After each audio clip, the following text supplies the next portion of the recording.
Daniel dreamed of light, of mornings, of names he would give his children, of a life unfolding exactly as planned. She did not dream at all. Before this story truly begins, take a moment to subscribe to our channel and turn on notifications so you never miss any of our top-notch, deeply moving tales. These are stories that stay with you long after the final word is spoken. The morning began the way most miracles do, quietly, almost shyly, as if afraid of being noticed too soon. Light slipped through the thin curtains of the bridal suite, touching the white walls and the scattered petals on the floor, and for a brief moment the world felt innocent again. Outside, the city was already awake, horns calling to one another, generators humming, vendors shouting life into the streets. Inside, time slowed, holding its breath. Daniel sat on the edge of the bed, his elbows resting on his knees, staring at his hands as though they belonged to someone else. In a few hours, those hands would carry a ring, steady a trembling veil, and hold a woman he believed he knew completely. He smiled to himself, a soft, private smile, the kind a man wears when his future feels solid beneath his feet. Across the room, the photographer adjusted his camera bag with fingers that were not as steady. Victor had shot weddings for almost a decade. Joy, tears, laughter, promises frozen forever in still frames. He had learned to blend into happiness, to become invisible while people celebrated the most visible day of their lives. But today, invisibility felt impossible. The weight in his chest was heavier than any camera he had ever carried. 2 months earlier, Victor had walked into a hospital for a reason so ordinary it now felt insulting to remember. A persistent cough, a friend's casual invitation to run some tests, laughter in the corridor as they talked about old school days. The doctor, his friend, had been flipping through files when his smile slowly faded, replaced by the kind of silence that warns you that something has gone wrong. Victor had not gone looking for the truth. It had looked for him. The name on the file was one he recognized instantly, not because he was nosy, not because he had asked, but because fate sometimes places cruelty right in your hands without explanation. The doctor had spoken quietly, professionally, unaware that every word was carving itself into Victor's memory. No uterus, congenital absence, no possibility of carrying a child. And then, almost as an afterthought, the test result that changed everything: HIV positive. Victor had felt the room tilt. He had asked questions he barely heard himself ask. Confirmed? Yes. Recent? Likely not. Treated? She had been counseled, advised to disclose. Whether she had, that part the file could not answer. From that day on, Victor had lived with a secret that did not belong to him, but refused to let him go. Now, as he stood in the bridal suite, watching Daniel's quiet excitement, the laughter from the other room where the bride was being dressed sounded unreal, like noise from another world. He lifted his camera, took a few test shots, the lens capturing smiles and light, while his mind replayed the same question over and over again. When does silence become a crime? The bride was radiant. There was no other word for it. When she stepped into the room, dressed in white, the air itself seemed to shift. Her eyes sparkled, her hands trembled with joy, and when Daniel turned and saw her for the first time that day, his breath caught in a way that made Victor look away. This was love, raw, honest, unguarded. This was a man handing his life to another human being without reading the fine print. Victor's finger hovered over the shutter. Click. The moment was captured. Perfect. Eternal. A lie preserved in high resolution. As the day unfolded, laughter poured freely. Friends toasted, parents cried, music wrapped itself around the venue like a blessing.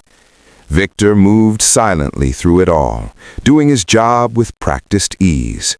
Every smile he photographed felt like a question thrown directly at his chest. Every vow rehearsed in his ears sounded heavier than the last. When the bride took Daniel's hands during the rehearsal, Victor noticed how tightly she held on, as if afraid he might disappear if she loosened her grip. For a fleeting second, doubt flickered across her face, so fast no one else would have noticed. But Victor saw it. He always noticed what others missed. It was, after all, his curse. The ceremony itself was breathtaking, the kind of beauty that makes people believe in permanence. The officiant spoke of honesty, of truth, of walking together in light and in shadow. Victor almost laughed at the irony, but the sound died in his throat. When Daniel said, "I do," his voice cracked with emotion. When the bride answered, her voice was steady, clear, unwavering. The kiss drew applause, cheers, whistles. Husband and wife, just like that. In seconds, two lives became one. And in that same instant, Victor knew he could no longer pretend this wasn't happening. The reception was louder, freer. Wine flowed, music pulsed, bodies moved. Daniel laughed more than Victor had ever seen a man laugh, his joy reckless and contagious. He pulled Victor aside at one point, wrapping him in a brotherly hug, thanking him for capturing the best day of my life. Victor smiled, the muscles in his face aching from the effort. Best day. The word echoed in his head like an accusation. As night crept in and the celebration softened, Victor watched the couple from a distance, the way Daniel leaned toward his wife when she spoke, the way she avoided certain questions, deflecting jokes about grandchildren with rehearsed laughter. Small things, tiny fractures no one else wanted to see. Victor stepped outside, the cool air slapping him back into himself. His phone buzzed, a message from the doctor friend, short and unintentional, asking if he was coming by the hospital sometime soon. That was when Victor realized the truth had a deadline. Inside, the newly married couple prepared to leave. Sparklers lit the path, guests cheering as they walked hand in hand toward their car. Victor raised his camera one last time, capturing the image everyone would remember. Happiness in motion. But as the car door closed and the engine started, Victor lowered his camera, his hands shaking now, no longer hiding it. He had missed his chance before the vows. He had missed it before the rings. He had told himself there would be a better moment. Now there was only aftermath. Somewhere between the fading cheers and the silence that followed, Victor understood that whatever happened next would not be about photography anymore. It would be about consequences, about truth arriving too late and still demanding to be heard. Daniel leaned out of the car window, shouting goodbye, joy lighting up his face. Victor forced a wave. In seconds, the car disappeared into the night, and with it, the world Daniel thought he knew. Victor stood alone, the echo of celebration dissolving around him, fully aware that the war had not begun with shouting or violence, but with silence, and the terrible knowledge that silence never stays quiet forever. The first night of marriage is supposed to feel sacred, a quiet exhale after months of noise. For Daniel, it felt like stepping into calm water after surviving a storm. The hotel room smelled faintly of flowers and new linen, and when the door closed behind them, the world reduced itself to just two people and a promise freshly made. He watched his wife move around the room, removing her jewelry, her smile softer now, less rehearsed. He felt proud of her, of himself, of the life they were about to begin. She sat on the edge of the bed and sighed, not in exhaustion, but in relief. Daniel joined her, taking her hand, pressing a kiss into her palm. He spoke about the future, the way people do when they believe tomorrow is guaranteed. Children, a bigger house, laughter filling rooms that did not yet exist. He talked easily, unaware that every word was tightening something in her chest. She smiled when she needed to, nodded when it was expected, but her eyes kept drifting away, toward the window, toward anything that was not his face. Daniel noticed, but love has a way of turning warning signs into excuses. He told himself she was tired. It had been a long day. They slept, bodies close, breaths sinking in the dark. Daniel dreamed of light, of mornings, of names he would give his children, of a life unfolding exactly as planned. She did not dream at all. Morning arrived quietly. Daniel woke first, happiness blooming in his chest as he remembered where he was and who lay beside him. He turned to her, brushing her hair from her face, and whispered her name.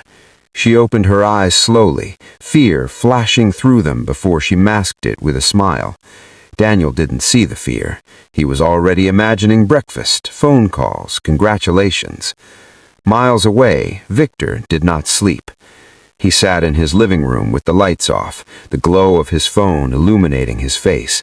The images from the wedding stared back at him, joy preserved, ignorance framed perfectly.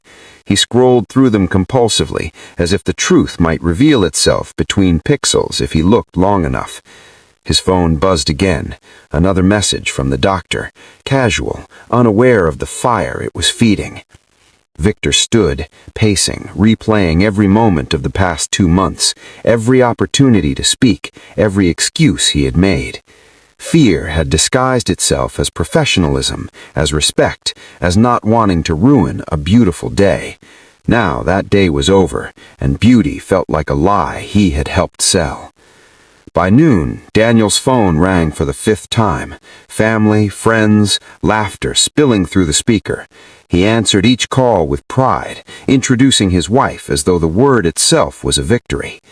She sat beside him, quiet, folding and unfolding her fingers, listening to a future being built aloud around her. Then Victor called. Daniel frowned at the screen, surprised. They weren't close friends, more like friendly acquaintances bonded by circumstance. Still, he answered warmly, already thanking him for the photos that hadn't yet been delivered. Victor's voice was different, stripped of polish, tight. He asked where Daniel was, asked if he could meet him, today, alone. Something shifted. Daniel laughed it off at first, assuming it was about money, about edits, about work. Victor didn't laugh back. Silence stretched across the line, heavy enough to bend meaning. Daniel agreed to meet him in the hotel lobby cafe, confusion scratching at the edges of his excitement. When Daniel hung up, his wife looked at him, searching his face. "Everything okay?" she asked. "Yes," he said automatically. He did not know why the word tasted strange. Victor arrived early, sitting with his back straight, hands clasped so tightly his knuckles had turned pale.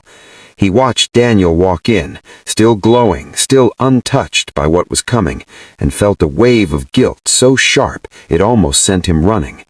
But then he remembered the file, the words, the consequences of silence. Daniel ordered coffee, smiled, sat down. "What's wrong?" he asked. Victor didn't answer immediately. He looked at Daniel the way people look at someone standing too close to a cliff without realizing it. When he finally spoke, his voice was low, almost careful, as if volume alone could shatter something fragile. "There are things you don't know," Victor said. Daniel laughed again, uneasy now. "About what?" "About your wife." The smile faded. Daniel leaned back slightly, instinctively defensive. "If this is a joke, it's not funny." "It's not a joke," Victor said. His eyes did not blink. "And I wouldn't be here if it wasn't serious." Time slowed. Sounds from the cafe dulled, as if the world itself was pulling away to give space to what was about to happen. Daniel felt heat rise in his chest, irritation battling confusion. Victor told him about the hospital visit, about the doctor, about the file he was never meant to see. Each sentence landed like a stone, sinking deeper, dragging Daniel's certainty down with it. He shook his head once, twice, as if that might undo what he was hearing. "You're lying," he said. "You have to be." Victor slid his phone across the table. Not the file itself, he knew better than that, but a message, enough to confirm the visit, the timing, the connection, enough to prove he hadn't invented the story. Daniel stared at the screen, his hands trembling now. His mind raced ahead of his heart, assembling implications faster than he could stop them. No children. Ever. A secret this big. And then the word Victor had avoided saying aloud, now hanging between them like smoke. HIV. Daniel stood so abruptly his chair scraped loudly against the floor. People turned. He didn't care. His chest felt tight, his breath shallow. "Why tell me now?" he demanded. "Why today?" Victor's voice broke for the first time. "Because yesterday I was a coward." Daniel walked away without another word. Back in the hotel room, his wife was folding clothes into a suitcase, humming softly. She looked up when he entered, instantly sensing the shift in the air. The room felt smaller now, walls closing in, secrets pressing outward. "Daniel?" she said. He closed the door behind him carefully, too carefully. "What haven't you told me?" he asked. The hum stopped. Her hands froze mid-motion. For a moment she considered lying again. Habit urged her forward, but something in his eyes, something already broken, told her it was too late. Tears welled before words did. And in that silence, heavy and irreversible, Daniel realized that the world he had built had not collapsed slowly. It had vanished in seconds, replaced by a battlefield he never volunteered to enter. She did not sit down. Sitting would have meant surrendering balance, and balance was the only thing keeping her upright. Daniel stood across from her, the distance between them suddenly enormous, as though the room had stretched without permission. He waited, jaw tight, eyes fixed on her face, on the woman he had trusted with his name. "I asked you something," he said again, quieter now, more dangerous. "What haven't you told me?" Her lips trembled. For years she had rehearsed this moment in fragments, in mirrors, in prayer, in the dark when sleep refused to come. She had imagined tears, shouting, doors slamming. She had imagined telling him before the wedding, after the engagement, on some perfect day that never arrived. She had never imagined this, his voice stripped of warmth, his eyes already grieving something that wasn't dead yet. "I was afraid," she said. Daniel laughed, a short, hollow sound. "That's not an answer."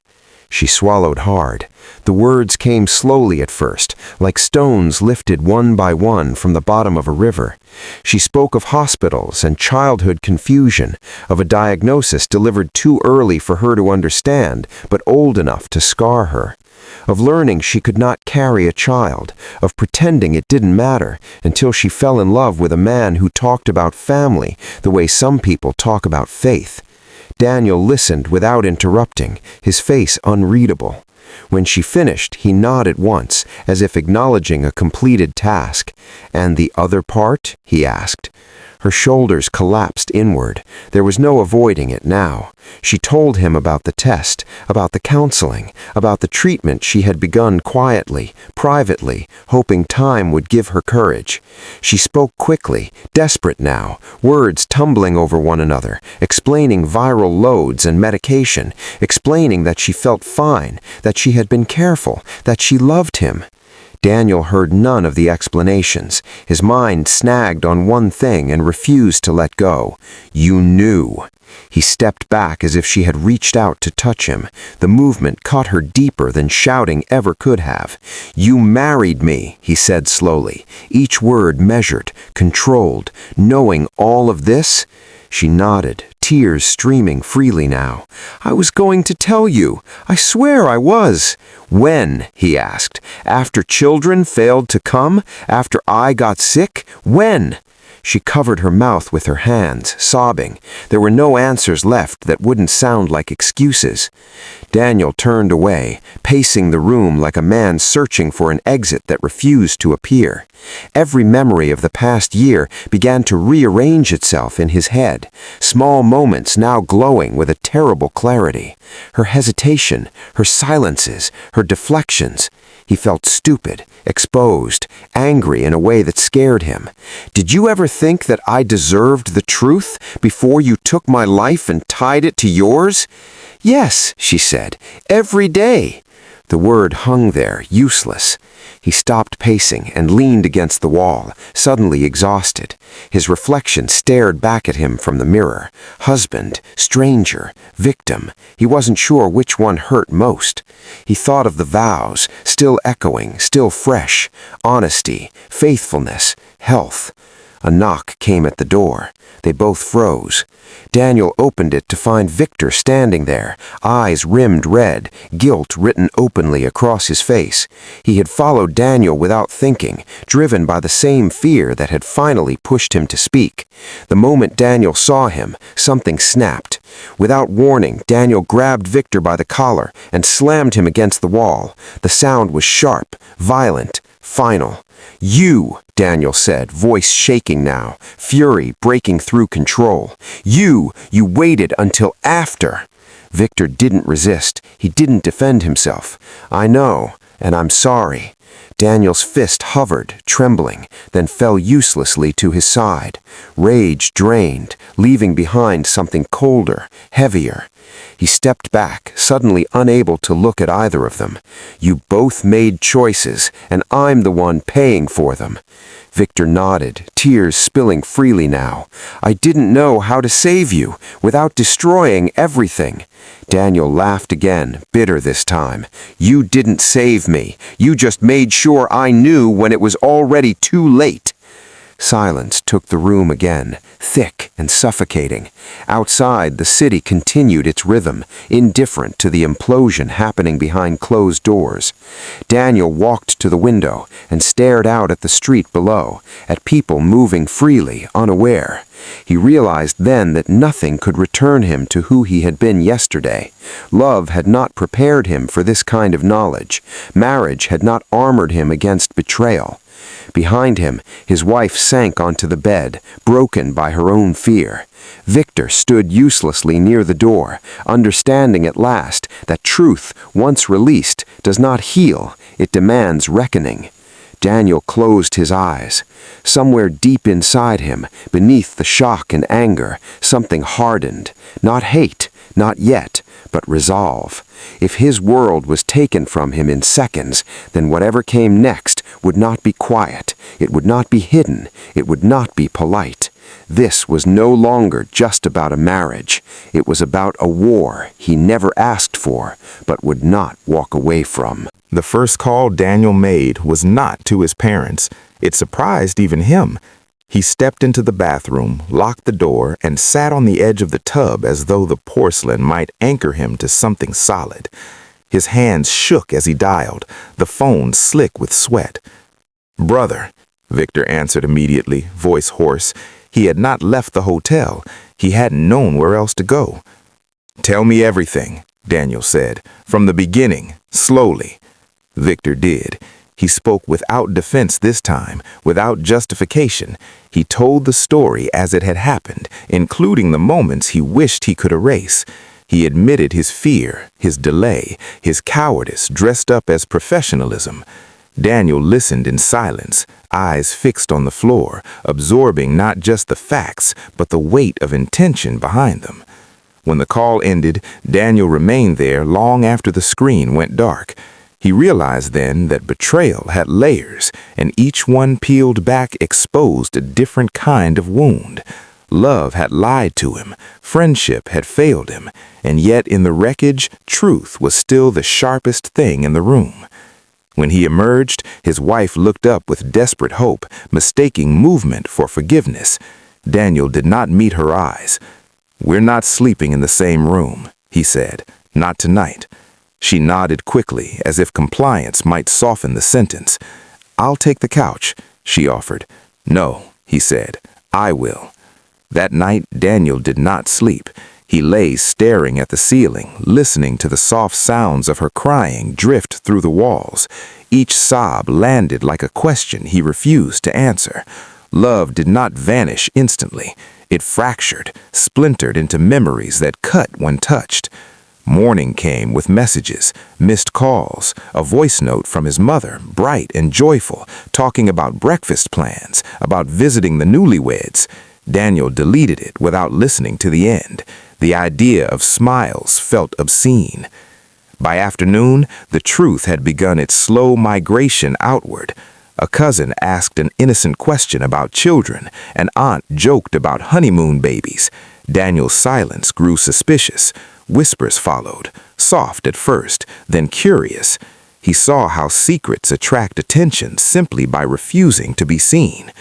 When he finally called his parents, his father listened without interruption.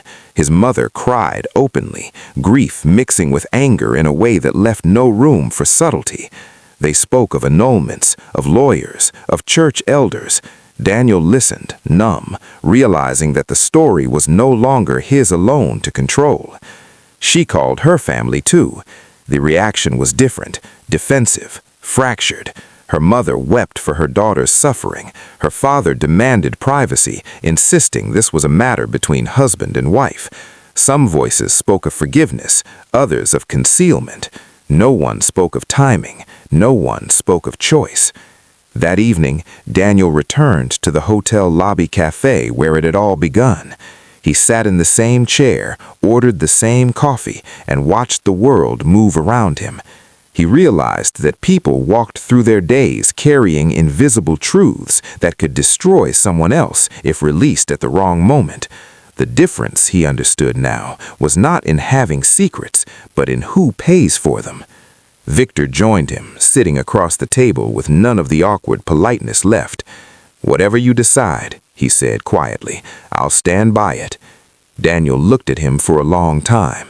Standing by doesn't erase what happened, but running from it won't either. That night, Daniel opened his laptop. He stared at the blank screen until the cursor blinked like a heartbeat. He thought of the title Victor had once suggested jokingly for a photo album, "Forever Begins Today." The irony almost made him smile. He began to write. Not accusations, not insults, just truth. His truth. The story of a man who entered marriage with open hands and discovered too late that openness had not been mutual. He wrote carefully, deliberately, understanding the power words carry once they leave you. He did not post it, not yet. In the next room, his wife packed her bags slowly, unsure whether she was leaving or being left. Each folded piece of clothing felt like an apology that could not be heard. By dawn, Daniel knew one thing with terrifying clarity. Silence had done enough damage. Whatever came next would be spoken aloud, not out of revenge, but out of reckoning. The morning Daniel finally slept was the morning he decided to stop protecting everyone else from the truth. It wasn't peaceful sleep. It came in fragments, short, violent dreams where vows echoed without faces, where laughter turned into alarms. When he woke, his body felt heavier, but his mind was strangely clear. Clarity, he learned, often arrives after devastation, not before it. He showered, dressed carefully, and sat at the small desk by the window. Outside, the city carried on without pause. People hurried to work, vendors argued over prices, children laughed at nothing at all. Life, indifferent and relentless, refused to acknowledge that his had cracked open. He opened the laptop again. The words he had written the night before stared back at him. They were calm, too calm. He reread them slowly, realizing something important. He was no longer writing from pain alone. He was writing from a place beyond it, where pain had settled into resolve. His phone buzzed. A message from his wife. "Please, let us talk before you do anything irreversible." Daniel closed his eyes. For a moment, he remembered the woman he had fallen in love with, the way she laughed too loudly at her own jokes, the way she slept curled inward, the way she used his name when she was afraid. That woman was still real. So was the one who had looked him in the eye and chosen silence. He typed a response, then erased it. Typed again. "We already talked. You just didn't let me choose." He shut the phone off. By midday, the families arrived. They filled the hotel room with emotion, pleading, anger, bargaining. His mother demanded answers. Her mother demanded mercy. His father sat quietly, disappointment carved deep into his face. Her father spoke of stigma, of shame, of how the world could be cruel if it knew too much. Daniel listened to all of them, realizing they were each fighting different wars. None of them were his. "What do you want?" his father finally asked. The room fell silent. Daniel looked around at the people who loved him, at the woman who had broken him, and spoke with a steadiness that surprised even himself. "I want my life back, and if that's impossible, then I want my truth to exist without being buried." That was when the argument stopped. That evening, Daniel met Victor one last time before the decision. They sat on a low wall outside the hotel, city lights blinking like distant witnesses. "If you do this," Victor said carefully, "you can't control where it goes." Daniel nodded. "I know." "And if you don't," Victor added, "you'll live inside a lie that isn't yours." Daniel exhaled slowly. "I already did. I just didn't know it." When night fell, Daniel returned to the room alone. The suitcase was gone, the bed untouched. The silence was complete. He pressed publish. The story went out without names, without medical details laid bare for spectacle, but with enough truth to leave no doubt. A newly married man, a hidden diagnosis, a choice made for him instead of with him, a photographer who spoke too late, a marriage formed without informed consent. At first, nothing happened. Then the notifications began. Messages from strangers who had lived similar stories, from people who had been silent and paid the price, from others who condemned him, accusing him of cruelty, of exposure, of vengeance disguised as honesty. Daniel read them all. He did not respond. By morning, the story had traveled farther than he ever intended. Blogs picked it up, podcasts discussed it, comment sections erupted into war zones of morality and judgment. Some called him brave, others called him heartless. Everyone had an opinion. What shocked Daniel was not the noise, it was the relief. For the first time since the wedding, he could breathe. His wife called him just once after that. He let it ring, not because he hated her, but because some conversations end not with words, but with consequences. As the sun rose, Daniel stood by the window again, watching the city wake. His world had ended in seconds, but what followed was not silence, it was a voice. And whether the world praised him or punished him for it, that voice would no longer be quiet. The weeks that followed were relentless. Daniel's story spread like wildfire, sparking debates, sympathies, and condemnations in equal measure. The hotel where the wedding had taken place received calls from journalists. Gossip traveled faster than he could run, reshaping the lives of everyone involved without permission. His parents tried to shield him at first, but even their careful interventions faltered. Every conversation seemed to spin back to the same question: why didn't anyone tell him sooner? Daniel realized that the world didn't want to understand nuance. It wanted blame, verdicts, closure, and he had none to give. His wife's family responded with fury. They threatened legal action, claiming defamation. Daniel had not named anyone, not even hinted at identities, but the anger was visceral and immediate. Lawyers sent letters. Threats were whispered in public spaces. Friends and acquaintances withdrew, uncomfortable with a war that had become unavoidable.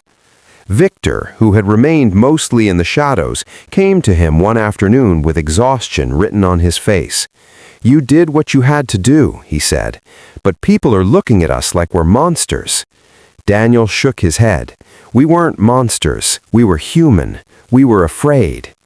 The city seemed to close in around him. Crowds of strangers recognized his face from news articles. Some offered empathy, others sneered. He walked the streets feeling like a ghost of his former self, carrying a story he had never intended to make public. The media coverage forced the couple into an impossible spotlight. Their wedding, once private, became public property. Interviews were demanded, statements requested. Daniel refused every single one. He had learned that silence, though heavy, was safer than words in the wrong hands. One night, after another day of unanswered calls and messages, Daniel sat alone in the apartment he had moved to, far from the hotel, far from the chaos. He realized that the war he had entered was not against one person. It was against expectation, against deceit, against a world that demanded perfection and punished honesty. His wife called again. He let the call ring. He did not answer because some wounds could not be healed by a conversation. Some battles were fought in absence, in restraint, in the silent fortitude of survival. Victor visited, bringing a small envelope. Inside were printed copies of every email, every message, every document he had gathered during the ordeal. "You may need them," he said simply. Daniel understood. The war was no longer emotional. It had become procedural, public, and unavoidable. Courts, lawyers, media scrutiny, it all awaited him. But he also knew something else, something that no lawsuit or news cycle could touch, the clarity he had gained. He had faced betrayal, deception, and the collapse of what he thought was love, yet for the first time he understood himself. He would fight, not out of vengeance, but out of survival, not out of malice, but out of insistence that truth, however painful, could not be buried. Outside, the city continued its unrelenting rhythm. Inside, Daniel felt the first stirrings of something that had eluded him since the wedding: control. Not over others, but over his own story, his own response, his own life. The war was far from over, but he was ready. And for the first time, he felt certain that the world would hear him, not as a victim, not as a betrayed husband, but as a man who refused to be silent, no matter the cost. The courtroom smelled of polished wood and tension.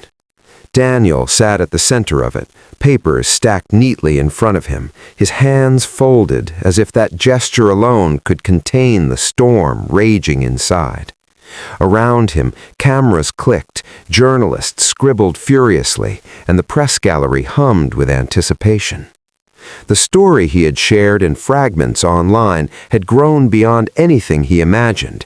It had become a public trial of truth, morality, and human frailty. His wife entered the room, flanked by her lawyers, composed but pale. She did not look at him. Daniel did not look at her. For months they had occupied the same world, but lived in separate realities. Now, under the scrutiny of the law, the separation was absolute. The proceedings began. Allegations were presented, questions asked, evidence scrutinized. The court did not care about love, about fear, or about intentions. It cared about consequences, about accountability. Daniel answered every question with calm precision, his voice steady, every word measured. He did not excuse, he did not embellish. He stated only the truth, letting it carry the weight it deserved. Outside the courtroom, social media exploded. Opinions, outrage, empathy, all collided in a cacophony that mirrored the chaos of Daniel's internal world. Friends called, enemies sneered, strangers offered advice, and yet he felt no sway. Nothing could touch the foundation he had built within himself, the clarity born from surviving betrayal and silence. During the recess, Victor appeared quietly, standing by Daniel's side. "You've done what most people never could," he said. "You faced the world with honesty." Daniel nodded. "Honesty has a cost," he said softly, "and I'm willing to pay it." The climax of the trial came when the judge asked for statements from both parties. Daniel rose, heart pounding, voice steady, and spoke without looking at his wife. He spoke of love and deception, of fear and courage, of a life taken from him in seconds and the war he had fought since. He spoke of responsibility, not just hers, not just his, but everyone's who had a part in allowing silence to persist. The courtroom was silent. Even the lawyers were quiet, recognizing that words spoken with such gravity rarely needed response. When his wife finally spoke, her voice was measured, almost fragile. She admitted her choices, her fears, her attempts to protect him through concealment. She spoke of love, of regret, of pain. Daniel listened without interruption, and when she finished, he did not speak immediately. He left the final words unspoken, allowing silence to carry the verdict he already knew. The war had changed everything. The marriage could not be restored, but something else could be salvaged: honor, dignity, truth. Outside, the sun was setting, painting the city in shades of gold and crimson. Reporters clamored for interviews, but Daniel stepped past them, silent, unwavering. He walked with Victor through streets alive with ordinary life, people laughing, cars honking, children playing, while he carried the extraordinary weight of his own story. For the first time since that fateful wedding day, Daniel felt a sense of completion. Not happiness, not resolution in the way the world demands, but peace. A peace born of survival, of courage, of refusing to be silenced. The world had heard his war, and though the battle had left scars, it had also carved a man who understood the price of truth and the power it held when finally spoken. He had lost his world in seconds, but in speaking, he had reclaimed himself.